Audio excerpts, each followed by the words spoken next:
Praise the lord.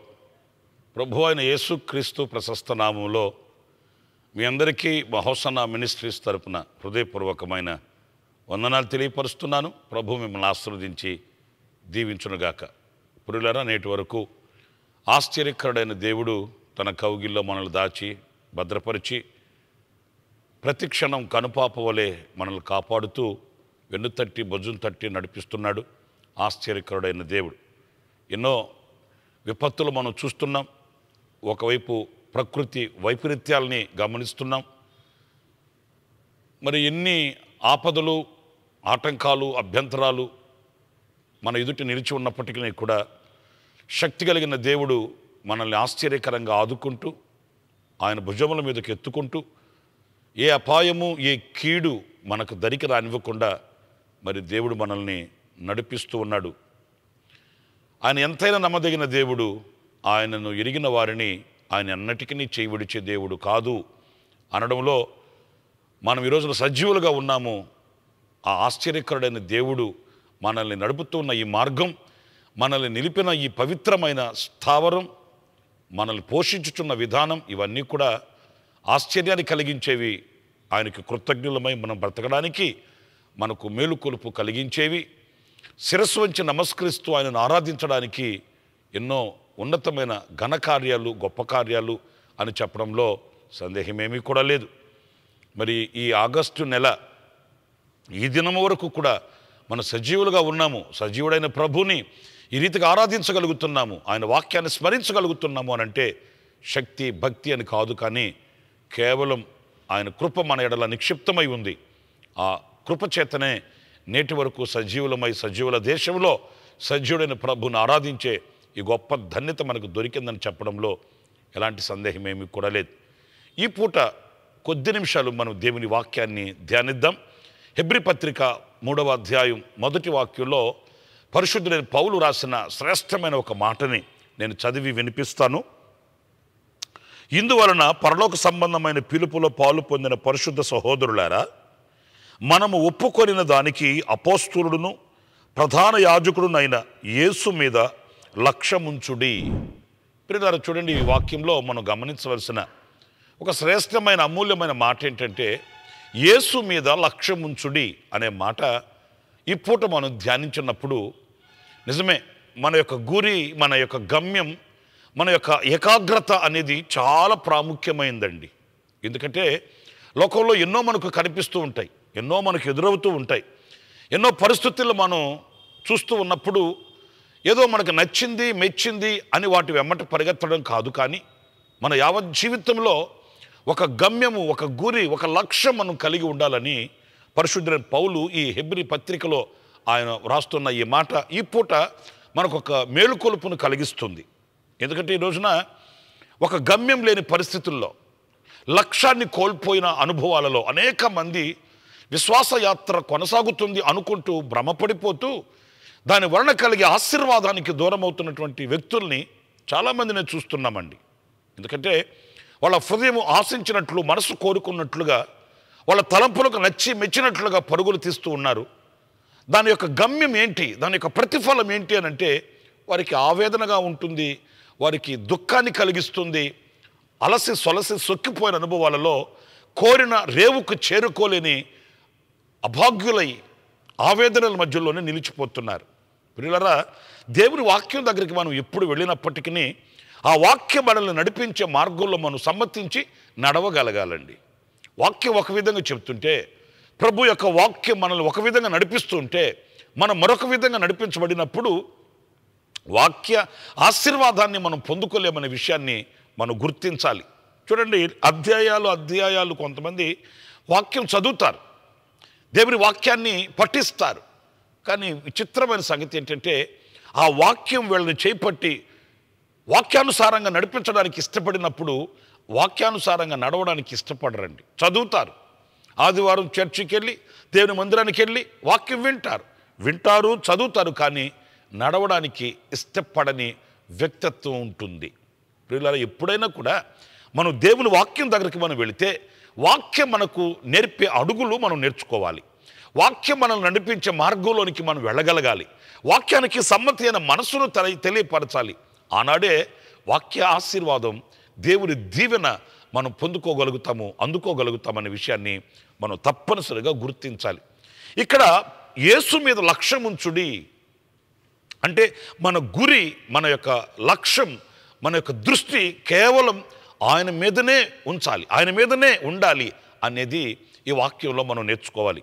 ఎందుకు నేను ప్రత్యేకంగా ఈ పూట ఈ మాట నేను నొక్కి 2-3 సార్లు చెప్తున్నాను అని అంటే, ఈరోజున అనేక మంది వ్యక్తుల మీదకి తమ దృష్టి వెళ్ళిపోతుంది, లేకపోతే అనవసరమైన కార్యక్రమాల వైపు వాళ్ళ దృష్టి వెళ్ళిపోతుంది, లేక కొంతమంది గనులైన వాళ్ళు, బలము కలిగిన వాళ్ళు ఎవరైనా ఉంటే వాళ్ళ మీదకి వాళ్ళ దృష్టి వెళ్ళిపోతుంది. వారిని లక్ష్యం ఉంచి, వారిని వెంబడించి, వారితో నడవాలన్న ఆశ, అభిలాష అనేక మంది ఈరోజున కలిగి వారికి కలిగిన ప్రత్యక్షతలోంచి వైదొలిగిపోతున్నారు. అందుకే ఈ హెబ్రీ పత్రికలో పరిశుద్ధులైన పౌలు ఎంత స్పష్టంగా చెప్తున్నాడంటే, మీరు ప్రభు అయిన యేసు క్రీస్తు మీద లక్ష్యం ఉంచండి, ఆయన మీద మీ గురి నిలిపండి. ఆయన మీద గురి నిలిపిన వ్యక్తి, ఆయన మీద లక్ష్యం ఉంచిన వ్యక్తి ఏనాడు కూడా అలజడులు పాలు కాడు, అవాంతరాల మధ్య, అభ్యంతరాల మధ్య నిలిచిపోడు. అతని విశ్వాసపు యాత్ర ఎలా ఉంటుంది అనంటే, వేసే ప్రతి అడుగు సఫలమవుతుంది, అతడు చేసే ప్రార్థన అంగీకరింపబడుతుంది, గొప్ప కార్యాలు చేతబట్టి ప్రభువుకి ఘనమైన గొప్ప సాక్షిగా అతడు నిలవగలుగుతాడు. ఎందుకంటే లేఖనాల్లో మనం చదువుతామండి, యేసు మీద లక్ష్యం ఉంచిన, ఆయన మీద గురి ఉంచినటువంటి మన విశ్వాస వీరులైనటువంటి పరిశుద్ధులైనటువంటి భక్తులు మనం గమనించినప్పుడు వాళ్ళని మరణం ఆపలేకపోయింది, అగ్ని వారిని ఆపలేకపోయింది, సింహాలు వంటి మృగాలు కూడా వారి ఎదుట మౌనంగా నిలిచిపోయాయి. విశ్వాస యాత్రలో ముందుకు వెళ్ళి విజయ పతాకం ఎగరేసినటువంటి ఆ ఘన విజయం మన విశ్వాస వీరులైన పరిశుద్ధులు మనకు కనపరిచారు. కనుక ఈ రోజున అనేకమైన లోక సంబంధమైన కార్యక్రమాలే కానివ్వండి, లేకపోతే లోకంలో కనబడే ఘనమైన బలమైన వ్యక్తులే కానివ్వండి, వారు కాదు మనకు లక్ష్యం. లేక లోక సంబంధమైన ఘనమైనవి, ఉన్నతమైనవి, లేక లోక సంబంధంగా మనకు మెప్పును కలిగించే విషయాలు అవి కాదు మనకు లక్ష్యం. నేను గొప్పవాడిని కావాలి, నేను ఉన్నతంగా ఉండాలి, నేను అనేకులు నా దగ్గరికి వచ్చి తల వంచేటట్లు ఉండాలి, దాని కొరకు ప్రయాసపడుతున్నాను, దాని కొరకు శ్రమిస్తున్నాను, దాని కొరకే నేను అహర్నిశలు ప్రార్థన చేస్తున్నాను. ఇవి కాదు మన లక్ష్యం. ఈ లోకంలో జీవించుచున్న దినములలో ఏ స్థితిలో ప్రభు మనల్ని ఉంచితే ఆ స్థితిలో మనము ఆయనను లక్ష్యంగా ఉంచుకోవాలి. ఆయనే మన గురి అయి ఉండాలి, ఆయన మీదనే మనం లక్ష్యం ఉంచాలి. ఆయన ఎటు నడిపిస్తే, ఆయన ఎక్కడ నిలబెడితే, ఆయన మనల్ని ఎక్కడ ఉంచితే ఆ స్థానం ముందు సంతోషంగా యేసుని చూస్తూ యేసు మీద లక్ష్యం ఉంచి మనము ముందుకి కొనసాగాలని దేవుని వాక్యం సెలవిస్తుంది. ప్రియమైన వారలారా, ఈ కఠోరమైన ఈ కసాయి లోకంలో ఈరోజున మనిషి మనసును కలతనందించే ఈ పరిస్థితుల ప్రభావాల మధ్య ప్రభుని ఎరిగిన మనం ఎవరి మీద లక్ష్యం ఉంచక, ఇదిగో ఈ భక్తుడు ఇలా అయిపోయాడు, ఆ భక్తుడు అలా అయిపోయాడు, ఇంత పెద్ద దైవజనుడు ఇలా మారిపోయాడు, ఈయనలాగా మారిపోయాడు అని ఎవరినో వ్యక్తుల్ని కాకుండా సర్వశక్తి కలిగిన దేవుని లక్ష్యం ఉంచిన వారమై, ఆయన పరిశుద్ధుడు గనుక, ఆయన సంపూర్ణుడు గనుక, ఆయన విశ్వాస వీరుడు గనుక, ఆయన విశ్వాసకర్త గనుక, సంపూర్ణుడైన పరిశుద్ధుడైన విశ్వాసకర్త అయిన ఆయన మీద లక్ష్యం ఉంచి ఆయనతో అడుగులు వేయడానికి, ఆయనతో నిలిచి ఉండడానికి, ఆయనతో సహజీవనం చేయడానికి మనం స్థిర మనస్సు కలిగిన వారమై, స్వస్థ బుద్ధి కలిగిన వారమై ఉండాలని దేవుని వాక్యం మనల్ని హెచ్చరిస్తుంది. కనుక ఈ రోజున సోషల్ మీడియాను ఓపెన్ చేయండి, వార్తలు వినండి, లేక నలుగురు కూడిన చోట ఏం సంభాషించుకుంటున్నారు అని వినండి. ఆశ్చర్యకరమైనటువంటి విషయం ఏంటంటే, ఏదో ఒక వ్యక్తిని, ఏదో ఒక అనుభవాన్ని లక్ష్యం ఉంచుకొని విశ్వాస జీవితంలో ఏదో సాధించాలి, ఏదో మనం పొందుకోవాలన్న తాపత్రయం చాలామందిలో కనిపిస్తుంది. అది మనకు క్షేమం కాదు.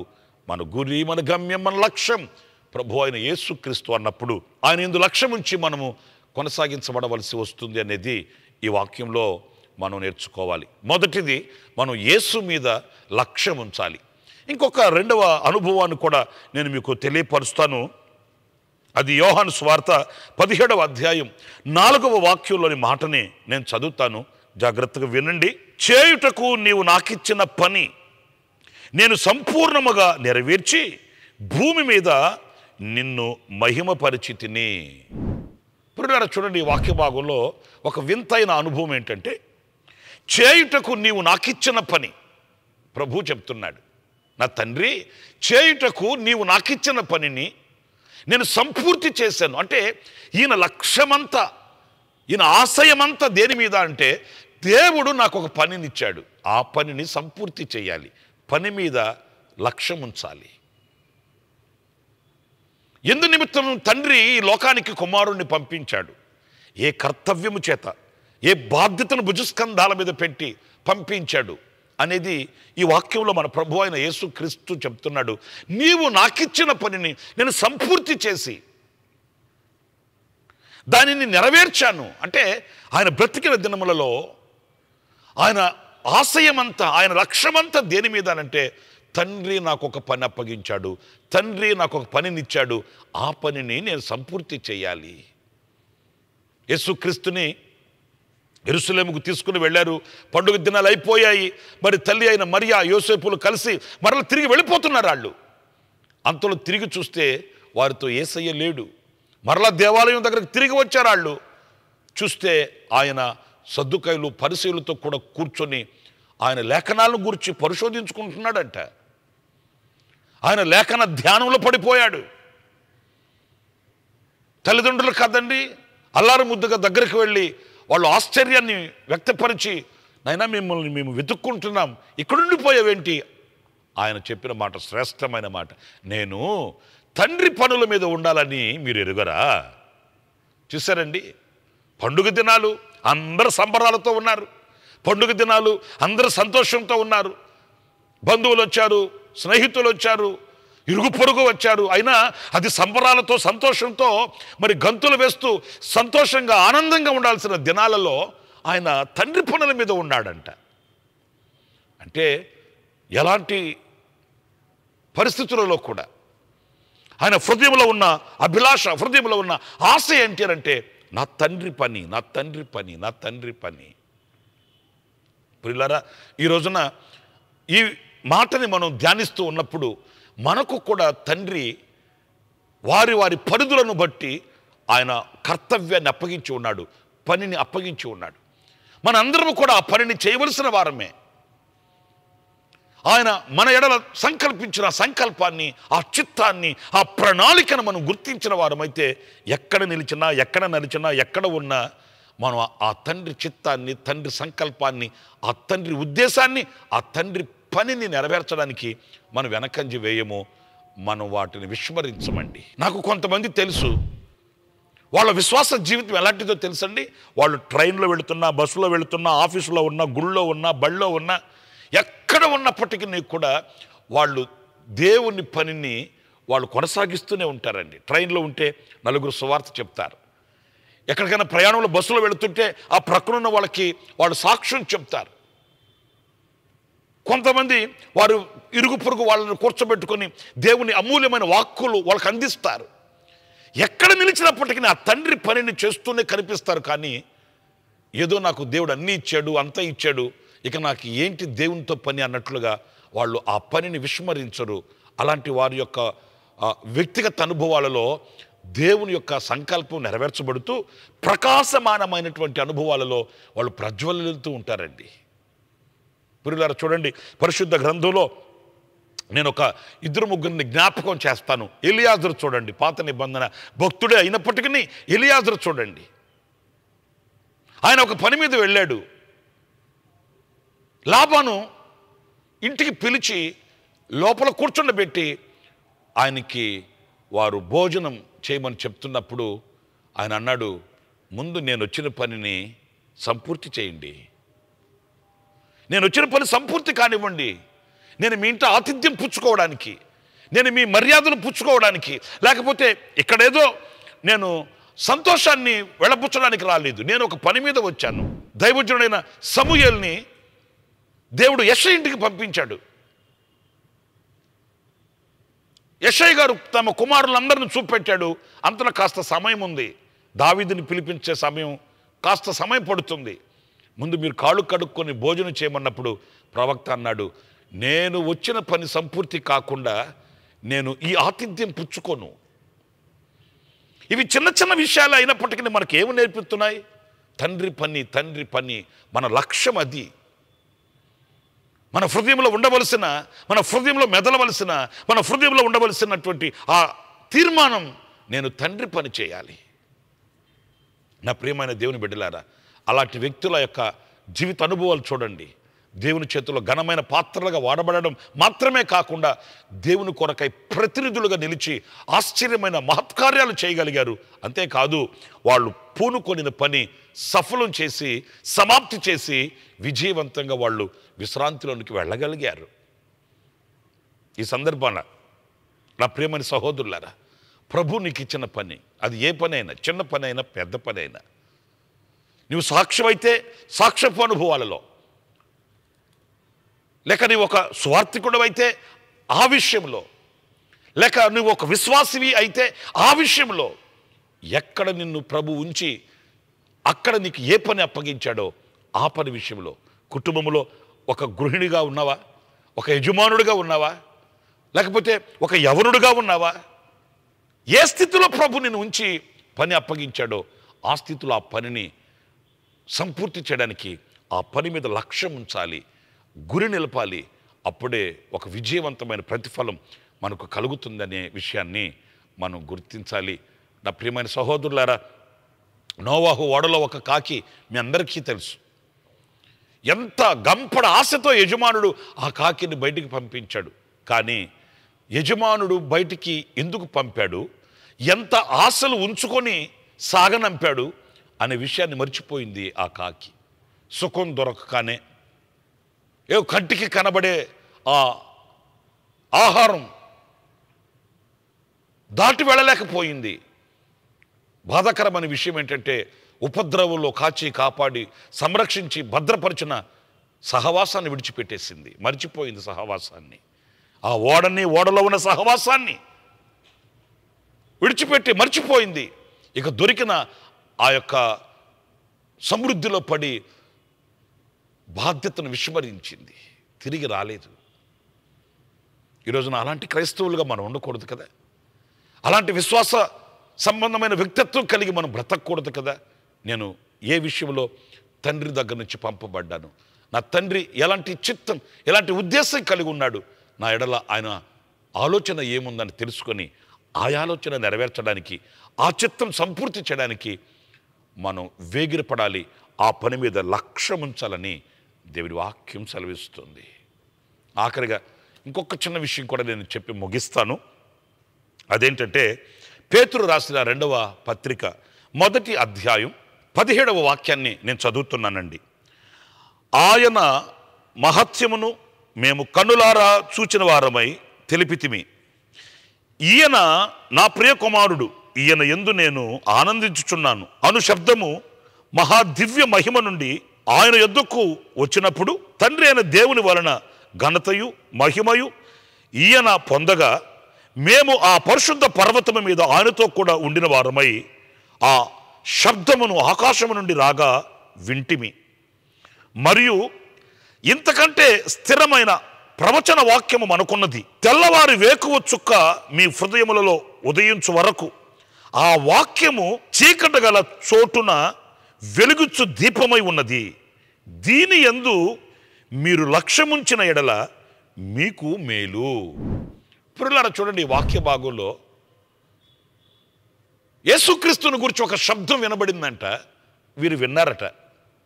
అయితే మరి శ్రేష్టమైన అనుభవం ఏంటంటే, దీనికంటే శ్రేష్టమైనటువంటి ప్రవచన వాక్యం మనకున్నది అంటూ ఈ 19వ వాక్యాన్ని ఆయన వ్రాస్తూ, ఈ ప్రవచన వాక్యము మీద మీరు లక్ష్యం ఉంచితే మీకు ఎంతో మేలు. వాక్యము మీద లక్ష్యం ఉంచడం, శ్రేష్టమైన వాక్యం ఉంది, ఈ వాక్యము మీద మీరు లక్ష్యం ఉంచండి.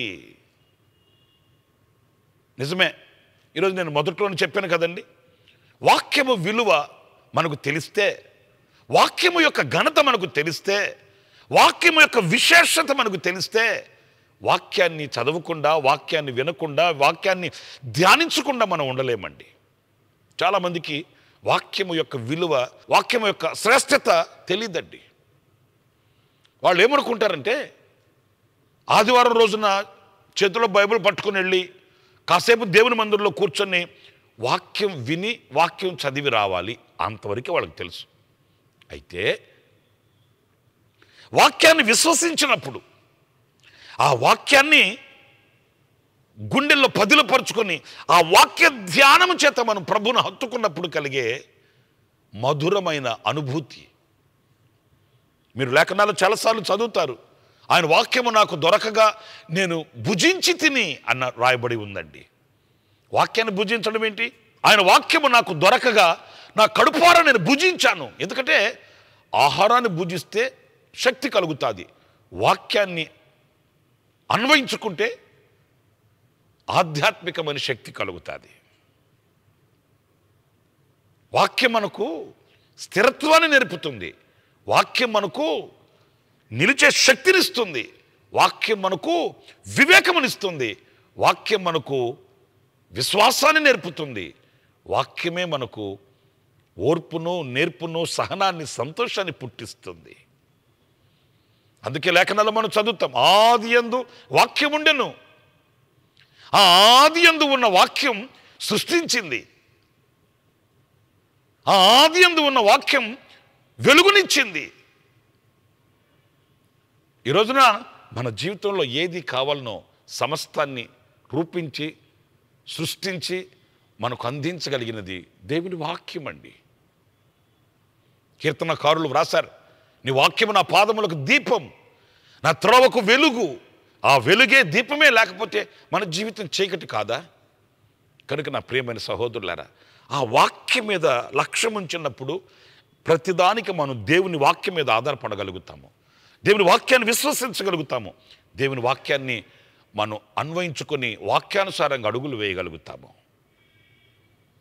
ఈరోజు ఒక చిన్న మాట నేను మీకు బాధ కలిగినప్పటికీ మాట్లాడవలసి వస్తుంది. అదేంటంటే, మన కుటుంబాల్లో అన్నీ ఉంటున్నాయి, విలువ కలిగినవి, శ్రేష్టమైనవి, ఘనమైనవి ఎన్నో ఉంటున్నాయి. కానీ బాధాకరమైన విషయం ఏంటంటే, అన్నీ ఉన్న ఇంట్లో వాక్యం ఉండట్లేదు. అందుకే అన్నీ ఉన్నప్పటికీ మనసులో శాంతి, నెమ్మది, ప్రశాంతత ఉండట్లేదు. డబ్బు ఉంటుంది, ఆస్తులు ఉంటున్నాయి, అంతస్తులు ఉంటున్నాయి, కులగోత్రాలు ఉంటున్నాయి, అన్నీ ఉంటున్నాయి. కానీ వాళ్ళు చెప్పే మాట ఏంటంటే, ఎందుకో మనసులో నెమ్మది ఉండట్లేదండి, హృదయంలో సంతోషం ఉండట్లేదండి, ఏదో తెలియని కలవరం మమ్మల్ని వేధిస్తుందండి, ప్రార్థించండి. ఎందుకు ఇలాంటి ఆయాసపడే అనుభవాలు కానివ్వండి, ఈ కఠోరమైన స్థితిగతులు ఎందుకు కనిపిస్తున్నాయి అంటే, అన్నీ ఉన్నాయి, లోకంలో ఉండవలసినవన్నీ ఉన్నాయి. కానీ అన్నింటికంటే మిన్నగా ఉండవలసింది దేవుని వాక్యం లేదు. దేవుని వాక్యానికి ఆ కుటుంబంలో స్థావరం లేదు, దేవుని వాక్యానికి ఆ హృదయంలో స్థానం లేదు.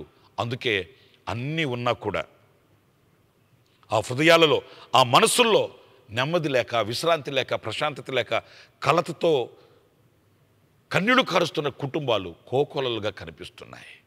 నా ప్రియమైన సహోదరులారా, మన ఇంట దేవుని వాక్యం ఉంటే వెలుగున్నట్లే, దేవుని వాక్యం మన ఇంట ఉంటే సమృద్ధి ఉన్నట్లే, దేవుని వాక్యం మన ఇంట ఉంటే సర్వశక్తి కలిగిన దేవుడి నివాసం చేస్తున్నట్లుగానే. ఎందుకంటే వాక్యమే దేవుడు, దేవుడే వాక్యం. వాక్యం నీ ఇంట ఉండాలి, నీ హృదయంలో ఉండాలి, భాసికములుగా వాటిని కట్టుకోవాలి. నువ్వు నడిచినా, నిలిచినా, ఎక్కడ ఉన్నప్పటికీ వాక్యం మనతో, వాక్యం మనలో ఉన్నప్పుడు ఆ శ్రేష్టమైన దీవెన అది వర్ణనాతీతమై ఉంటుంది. ఇదిగో ఈ అనుదిన కృప అనే ఈ సందేశాలు మీకు ఎందుకు ప్రతిదినము ప్రతిదినము మీకు అందిస్తున్నాము. ఈ క్లుప్త సందేశాలని ఎందుకు మీకు చేరువ చేస్తున్నాము అనంటే, ప్రతిదినం ఈ వాక్య సందేశాలు మీ హృదయంలో ధ్యానపూర్వకంగా ఉండాలన్న దృక్పథంతోనే, అన్న ఆశతోనే మరి ఎంతవరకు మీరు వాక్యము మీద లక్ష్యం ఉంచి, వాక్యం మీద దృష్టి నిలిపి, ఆ వాక్యాన్ని గురిగా చేసుకుని నడిపించబడుతున్నారో నాకు తెలియదు. కానీ ఈ వాక్యం వింటున్న నా ప్రియమైన సహోదరుడా, సహోదరి, ఇంతవరకు నీ హృదయంలో వాక్యానికి తావు లేకపోతే, నీ నివాసంలో, నీ గృహంలో వాక్యానికి తావు లేకపోతే, ఇప్పటికైనా తీర్మానం చేసుకొని వాక్యం మీద లక్ష్యం ఉంచండి. వాక్య నెరవేర్పును ఆశించండి. వాక్యం చేత నేను నడిపించబడాలి, వాక్యానుసారంగా నేను నడిపించబడి బ్రతకాలని ఆశించి కోరికతో ప్రార్థన చేసుకోండి. నిశ్చయముగా నా దేవుడు మిమ్మల్ని ఆ రీతిగా నడిపిస్తాడు. వాక్య దీవెనలు మిమ్మల్ని ఆవరిస్తాయి. వాక్య ఆశీర్వాదం మిమ్మల్ని వెంబడిస్తుంది. మీరు నిలిచిన చోట ప్రభు కొరకై సాక్షిగా నిలబడగలుగుతారు. కీర్తనల మొదటి కీర్తనలను మనం చదువుతామండి. యెహోవా ధర్మశాస్త్రమునందు ఆనందించుచు దివారాత్రులు దాన్ని ధ్యానించువాడు ధన్యుడు, అతడు నీటి కాలంలో ఎవరైనా నాటబడిన చెట్టు వలె ఉంటాడు అని రాస్తూ, అతడు చేయునదంతయు సఫలమగును. ఎందుకు అతడు చేయునదంతయు సఫలమవుతుంది అంటే, అతనితో వాక్యం ఉంది, అతనిలో వాక్యం ఉంది. వాక్యంతో అతను నడిపించబడుతున్నాడు, వాక్యముతో అతడు బ్రతుకుతున్నాడు. ఆ వాక్యం అతడు చేయు కార్యములన్నీ సఫలం చేస్తుంది. మీ కార్యములను కూడా నా దేవుడు సఫలం చేయునుగాక. మీ హృదయ అభిలాషను నా దేవుడు ఆశీర్వాదకరంగా ఆయన మలచునుగాక, మార్చునుగాక. మీ ప్రతి అడుగు కృపలో కృపలో కృపలో స్థిరపరచబడునుగాక. దేవుడి మాటలు మీ హృదయంలో పదిలపరచునుగాక. తీర్మానం చేసుకుందాం. తలల నుంచి కళ్ళు మూయండి. చిన్న ప్రార్థన. ఆశ్చర్యకరుడైన తండ్రి, జీవాధిపతి అయిన ప్రభువా, మీకు వందనాలు. నైనా మేము దేని మీద లక్ష్యం ఉంచాలి అనేది కొన్ని విషయాలు మేము ధ్యానించుకోవడానికి మీరు ఇచ్చిన చక్కటి అవకాశం కొరకానికి స్తోత్రాలు చెల్లిస్తున్నాను. ప్రథమముగా మీ యందు లక్ష్యం ఉంచాలని, రెండవది మీరు మాకు అనుగ్రహించిన పని మీద లక్ష్యం ఉంచాలని, మూడవది వాక్యము మీద లక్ష్యం ఉంచాలని నీ లేఖనాల నుంచి మేము ధ్యానిస్తూ వచ్చాము. ఆ రీతిగా మా హృదయాన్ని పదులుపరుచుకొని, మా హృదయాన్ని మలుచుకొని, మార్చుకొని నైనా మేము లక్ష్యము కలిగిన వారమై శ్రేష్టమైన ఈవులు పొందుకొని, మా హృదయ అభిలాష మీరు నెరవేర్చుచు ఉండగా నీ కొరకై పత్రికగా సాక్షిగా ఉండేటట్లు కృప చూపించమని మమ్మల్ని ఒక్కొక్కరిని మీ చేతులకు అప్పగించుకుంటున్నాము. ఈ దినమంతయు విశేషమైన మీ దీవెన మా మీద సమృద్ధిగా నైనా ఉంచండి. మా చేయి పట్టి నడిపించండి. మీ చిత్తం మాలో నెరవేర్చండి. మీ మహిమ కలిగినటువంటి రాజ్యమునకు మమ్మల్ని ఒక్కొక్కరు సిద్ధపరచమని మమ్మల్ని ఒక్కొక్కరు మీ చేతులకు సమర్పించుకుంటూ, ఎవరైతే కన్నీళ్లలో ఉన్నారో వారిని జ్ఞాపకం చేసుకోండి. ఎవరైతే ఆవేదనలలో ఉన్నారో వారిని జ్ఞాపకం చేసుకోండి. ఎవరు అనారోగ్యంతో ఉన్నారో వారిని జ్ఞాపకం చేసుకోండి. నా తండ్రి, ఎవరు ఏ ఏ పరిస్థితుల మధ్య మీ వైపు చేతులెత్తి కనులెత్తి ప్రార్థిస్తున్నారో వారి ప్రార్థన ఆలకించి ప్రత్యుత్తరం ఇచ్చి వారిని కూడా సాక్షిగా వాడుకున్నామని మీరు మాకు అనుగ్రహించిన శ్రేష్టమైన శుభ సమయం కొరకై శిరస్సు వంచి నమస్కరిస్తూ యేసు ప్రశస్త నామములో ప్రార్థన చేసి వేడుకొనుచున్నాను తండ్రి. Amen, amen, amen, amen. ప్రభు పేరట మీ అందరికీ వందనాలు. ప్రభు మిమ్మల్ని ఆశీర్వదించి దీవించునుగాక. ఈ దినమంతా విశేషమైన కృప నా దేవుడు సమృద్ధిగా మీకు అనుగ్రహించునుగాక. ఆమెన్. ప్రతి దినము ఈ అనుదిన కృపాను సందేశాల కొరకు, ఇంకా మరిన్ని ఆత్మ సంబంధమైన సందేశాల కొరకు ఈ మా యూట్యూబ్ ఛానల్ ని సబ్స్క్రైబ్ చేసుకోండి. Pastor Ramesh, ministries.